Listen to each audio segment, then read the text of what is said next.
pwede namang magalit. Huwag ka lang magkasala.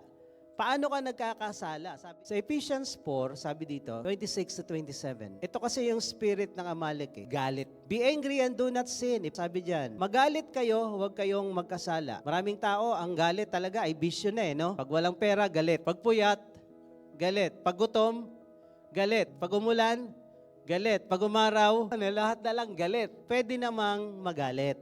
Huwag ka lang magkasala. Paano ka nagkakasala? Sabi dito, do not let the sun go down and on your anger and give no opportunity to the devil. Let all bitterness and wrath and anger and clamor and slander be put away from you, along with all malice. Be kind to one another, tender-hearted, forgiving one another as God in Christ forgave you. So paano ka magkakasala sa galit mo? Dahil ang sabi diyan, pwedeng magalit pero wag kang magkasala. Pag ang galit mo ay tumagal, sabi dito sa binasa natin kanina, do not let the sun go down on your anger. Huwag mong patagalin maghapon yung galit mo. Dahil yung galit mo nagiging Amalek na pagdating ng hapon. Maga ka pa galit, hapon na galit ka pa. Ang sabi diyan, huwag mong palubugan. Nagtatransform na si anger into Amalek. At si Amalek hindi mapapatawad ni Lord. Si Amalek ay demonic.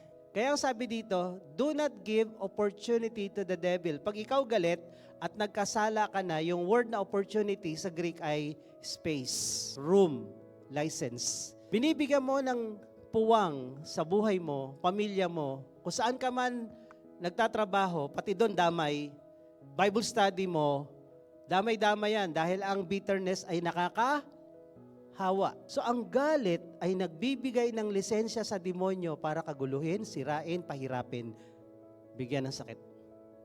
Tanong, ilan ang kagalit mo ngayon? Ang daming demonyo sa buhay mo. Tapos magtataka ka, bakit ang malas mo? Binibless ba ng Diyos yung mga taong may alagang demonyo?